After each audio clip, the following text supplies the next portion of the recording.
Good afternoon, everybody. How you doing today? And welcome to the latest edition of Drew Mini Alive. Nice to have you with us on this Monday, the 14th day of May, the year 2018. And of course, this is yours truly, Andrew L. Perry.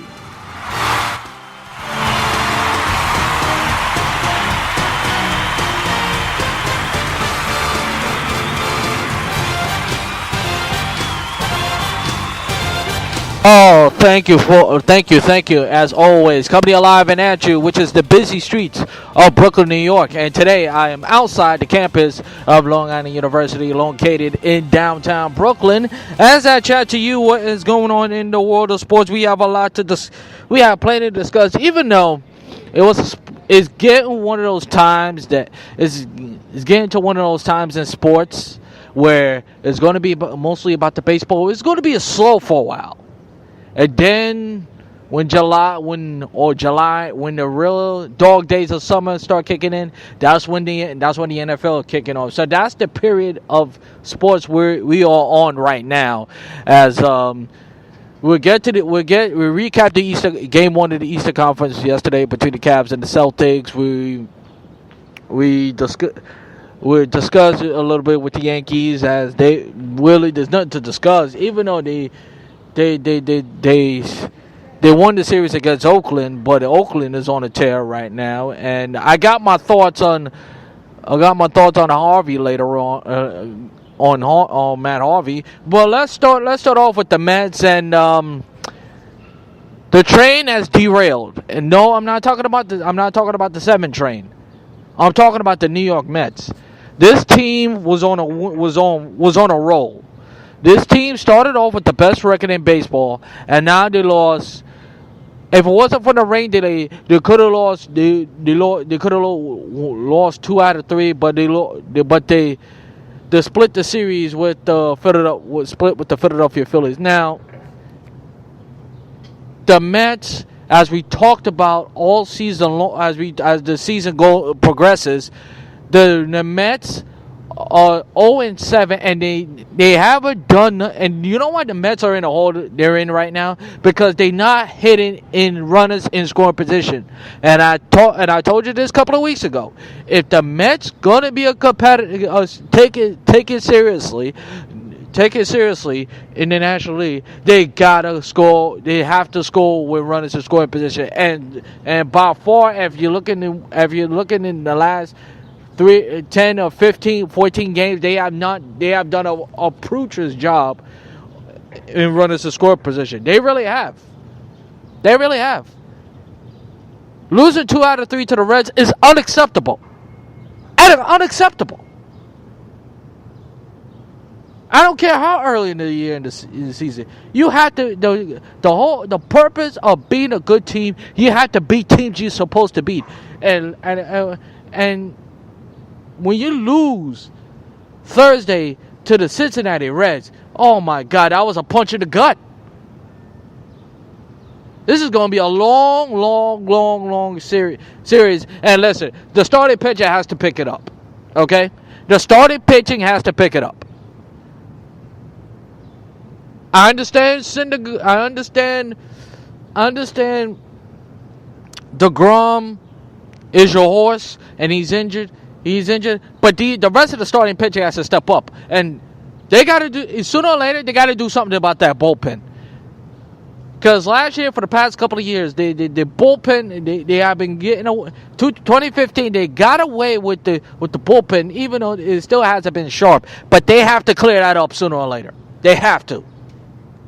Yes, they got a new manager, but what I've seen is the same old from the New York Mets. And the Mets fooled us for a month that they was going to be a good team. They teased us since 1986. They've been teasing us. What could have been? And honestly, it's getting to the point. As a Mets fan, you're getting to the point. Enough is enough. Enough's enough. They have to do something.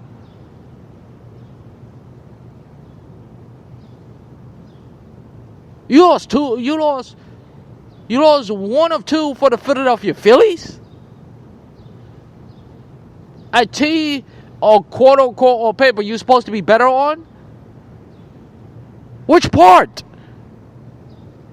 Oh, disgraceful. And another thing.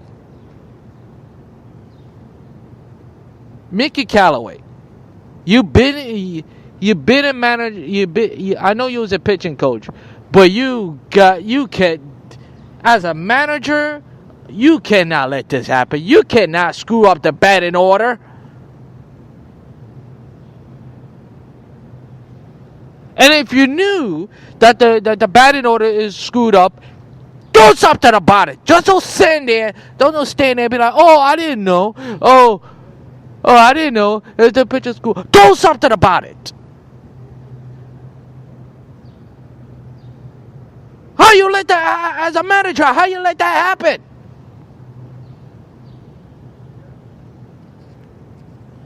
And you wonder why the team is going where they are right now.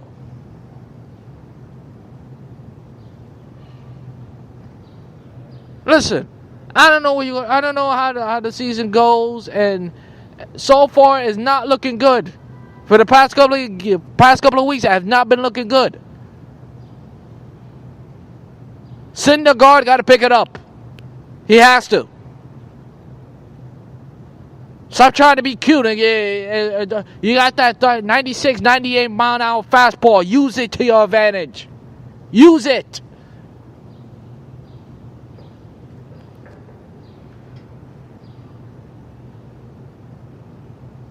You may have a different manager, but it's the same old garbage.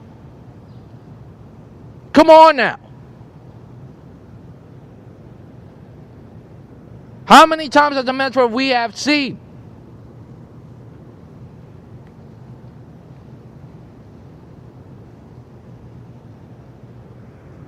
Y'all should be. Thank God we had it. Thank God I had a day off because I can't no longer watch this team anymore.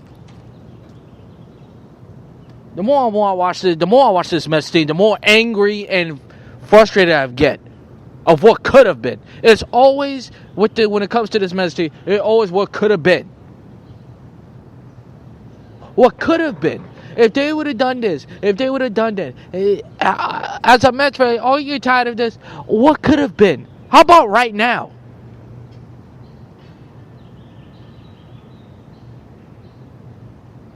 How about start fixing the bullpen? And you trade not only, and let me add this too. Not only you traded Matt Harvey, no, you traded for a catcher who stinks. Another catcher who stinks. Oh, and by the way, he don't stay healthy.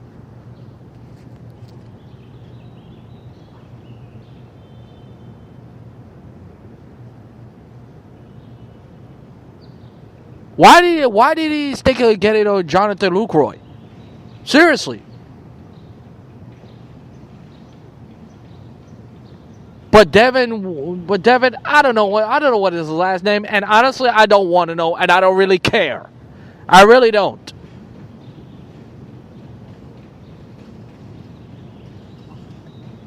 And as far as Matt Harvey,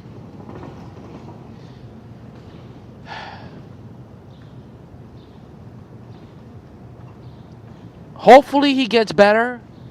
Hopefully he does well. But no, he's gone.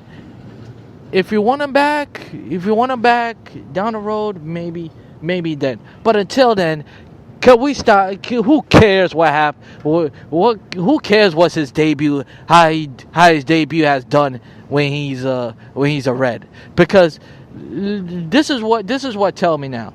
This is what is telling me about Matt Harvey now. Matt Harvey will never be the superstar that he thought he is. Matt Harvey will never be the pitcher that we always envisioned he could have been. Matt Harvey is the boyfriend that you want him to be like that, or the girlfriend you want him to be like that. But the truth is, the truth of the matter is, he's never going to be. He's never going to be the way you want him to be. He is what he is. You either take it or leave it.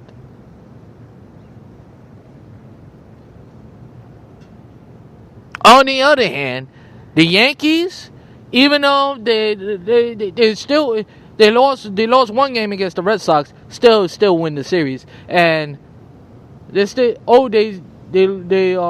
lost to Oakland. They lost to Oakland either Friday or Saturday. I'm not too sure. Either Friday. Still had a heck of a homestand. And the Yankees, they always click on center nerves. And out of all of that winning streak, they're still not in first place. That is remarkable when you sort of think about it. Seriously, when you think about it, with all this winning streak, I thought for myself, I thought the Yankees would be in first place, but they're not.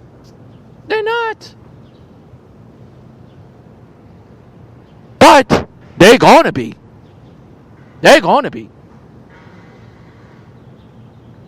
They have a strong. We talk about their bullpen, how strong it is.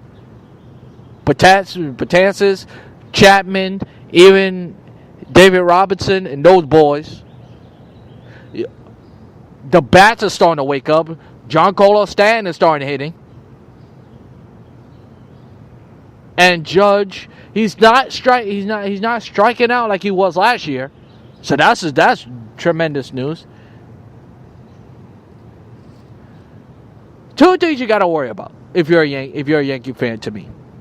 Aaron Boone and the starting pitching. That's it. And Gary Sanchez to a certain degree, but Gary Sanchez is still going to hit. He's still going to hit a lot of balls. Because out of that whole lineup, Didi Gregorius is your best hitter. Is your best hitter and your clutch hitter. We know that.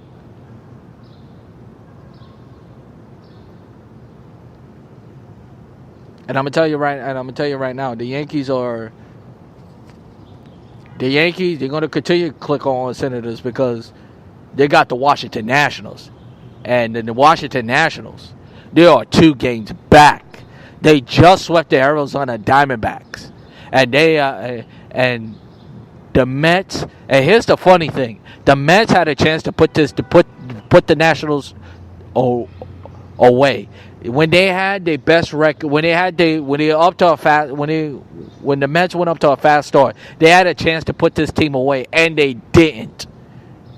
And the Nationals came back, and now they are 2 games back in first place. 2 games back. And where the Mets at right now? I'm not even sure, and to be honest with you, do we really need to know? Because we all know it's not good.